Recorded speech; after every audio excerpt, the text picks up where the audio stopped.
Hello दोस्तों, my name is Govind Kumar और आप मुझे देख रहे हो हमारे खूबसूरत से YouTube channel chemistry schooling up पर। दोस्तों, पिछले लेक्चर में हम हेलो एरिन की इलेक्ट्रॉन स्नेह प्रतिस्थापन अभिक्रियाओं के बारे में पढ़ चुके हैं। आज के लेक्चर में हम पढ़ेंगे हेलो एरिन की धातुओं के साथ अभिक्रिया। और पहली रिएक्शन है दोस्तों फिटिंग अभिक्रिया। फिटिंग अभिक्रिया में हम क्या करते हैं, हेलो एरिन के दो मॉलिक्यूल लेते हैं। तो एक मॉलिक्यूल तो ये रहा हेलो एरिन का, और हेलो एरिन के दो मॉलिक्यूल लेंगे तो सोडियम के भी कितने मॉलिक्यूल लेंगे दोस्तों, दो मॉलिक्यूल। तो एक मॉलिक्यूल तो हेलो एरिन का इधर लिख दिया और हेलो एरिन के दूसरे मॉलिक्यूल को हम इधर लिख देते हैं। तो हेलो एरिन के रूप में हम यहाँ पर क्लोरोबेंजीन ले रहे हैं। तो आप समझ सकते हो दोस्तों, यहाँ पर NaCl के कितने मॉलिक्यूल बाहर निकल जाएंगे, 2NaCl। मतलब NaCl के दो मॉलिक्यूल यहाँ पर बाहर निकल जाएंगे। और सॉल्वेंट के रूप में हम यूज करते हैं यहाँ पर दोस्तों शुष्क ईथर का, शुष्क ईथर का। तो यहाँ पर प्रोडक्ट के रूप में हमें प्राप्त होगा डाईफेनिल। प्रोडक्ट के रूप में हमें प्राप्त होगा दोस्तों डाईफेनिल। यदि आप इस रिएक्शन की थ्योरी लिखना चाहो तो मैं बोल देता हूं, एरिल हैलाइड की अभिक्रिया सोडियम के साथ, एरिल हैलाइड की अभिक्रिया सोडियम के साथ शुष्क ईथर की उपस्थिति में करवाने पर डाईफेनिल प्राप्त होते हैं। क्या प्राप्त होते हैं दोस्तों, डाईफेनिल। और इस अभिक्रिया को हम बोलते हैं फिटिंग अभिक्रिया। ये हो गया हमारा डाईफेनिल।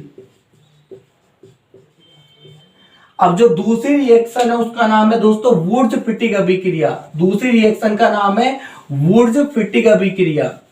तो मैं यहां पर हेडिंग डाल देता हूं, वुर्ज फिटिंग अभिक्रिया, वुर्ज फिटिंग रिएक्शन। तो दोस्तों वुर्ज फिटिंग रिएक्शन में हम क्या करते हैं, एल्किल हैलाइड एवं एरिल हैलाइड के मिश्रण की अभिक्रिया करवाते हैं सोडियम के साथ ड्राई ईथर की प्रेजेंट में। तो प्रोडक्ट के रूप में हमें एल्किल बेंजीन का निर्माण होता है। प्रोडक्ट के रूप में किसका निर्माण होता है दोस्तों, एल्किल बेंजीन का। तो यहां पर मैं रिएक्शन लिख रहा हूं, ये तो हम इधर तो हमने ले लिया एरिल हैलाइड के रूप में हम यहाँ पर ले रहे हैं क्लोरोबेंजीन, और इधर यहाँ पर लिख दिया मैं सोडियम के दो मॉलिक्यूल ले रहे हैं, और इधर लिख देता हूं मैं एल्किल हैलाइड के रूप में हम ले रहे हैं दोस्तों मैथिल क्लोराइड। क्या ले रहे हैं, मैथिल क्लोराइड। और वही तीर के निशान पर हम यहाँ पर लिखेंगे शुष्क ईथर, ड्राई ईथर का यूज करेंगे। तीर के निशान के ऊपर हमने लिख दिया ड्राई ईथर। और यहाँ पर भी सोडियम क्लोराइड के कितने मॉलिक्यूल बाहर निकल जाएंगे दोस्तों, दो मॉलिक्यूल।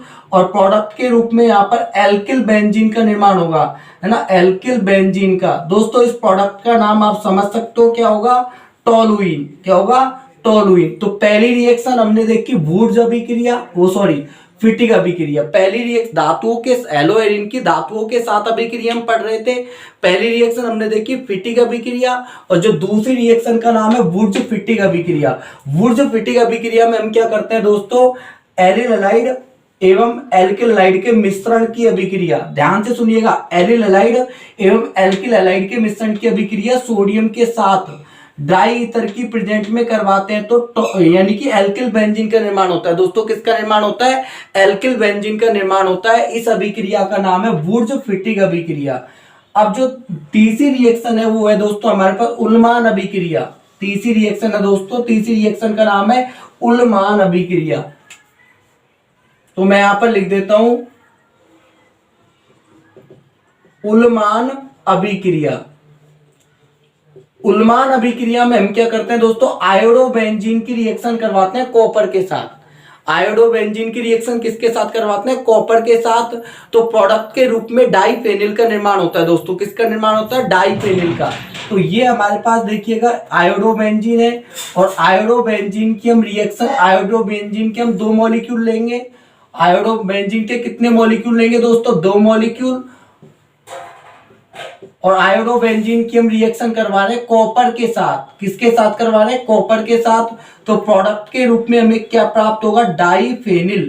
प्रोडक्ट के रूप में हमें प्राप्त होगा दोस्तों डाईफेनिल। अगर इस रिएक्शन की थ्योरी आप लिखना चाहो तो लिख सकते हो, आयोडोबेंजीन की अभिक्रिया कॉपर के साथ करवाने पर डाईफेनिल का निर्माण होता है। दोस्तों किसका निर्माण होता है, डाईफेनिल का। और इस रिएक्शन का नाम है उल्मान अभिक्रिया। क्या नाम है दोस्तों, उल्मान अभिक्रिया।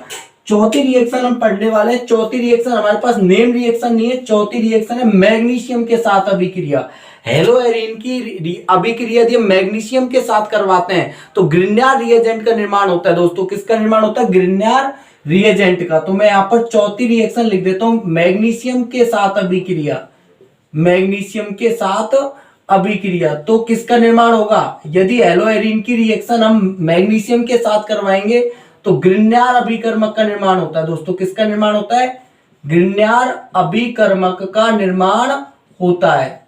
ध्यान से सुनिएगा, ग्रिग्नार्ड अभिकर्मक का निर्माण होता है। तो ध्यान से देखिएगा रिएक्शन को। जैसे मान लो ये मेरे पास ब्रोमोबेंजीन है दोस्तों। क्या है? ब्रोमोबेंजीन। ब्रोमोबेंजीन की रिएक्शन करवा रहा हूं मैं मैग्नीशियम के साथ, और किसके, और कैटलिस्ट के रूप में हम किसका यूज करेंगे? ईथर का यूज करेंगे दोस्तों।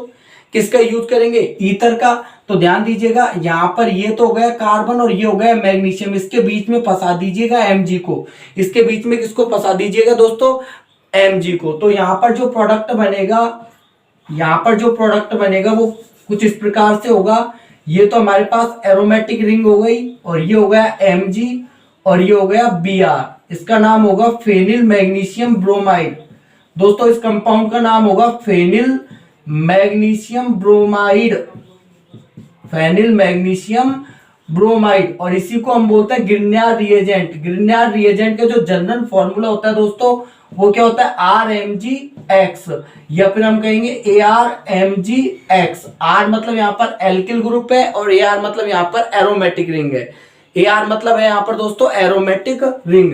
इसी प्रकार यदि मान लो ब्रोमोबेंजीन की जगह पर मैं आयोडोबेंजीन भी ले सकता हूं, ब्रोमोबेंजीन की जगह पर मैं दोस्तों आयोडोबेंजीन भी ले सकता हूं। अगर आयोडोबेंजीन की रिएक्शन में करवाता हूं मैग्नीशियम के साथ, और कैटलिस्ट के रूप में हम यूज करते हैं ईथर का, तो यहां पर प्रोडक्ट के रूप में हमें प्राप्त होगा, ये तो होगा आपका आयोडीन, वो सॉरी यहां पर बीच में फंसा देते हैं हम किसको? Mg को।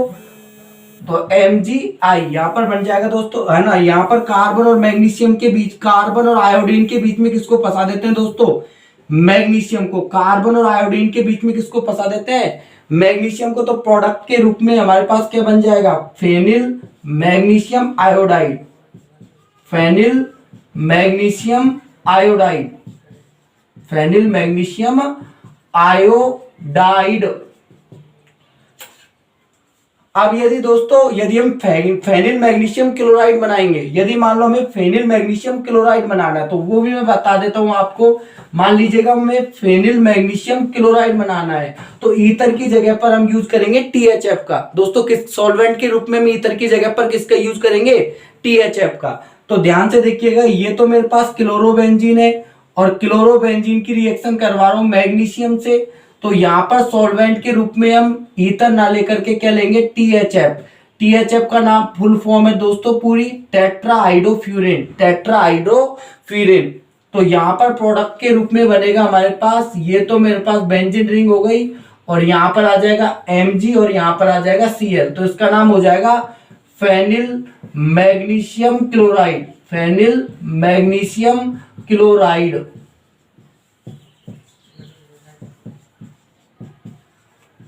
दोस्तों आज के लिए इतना ही काफी है।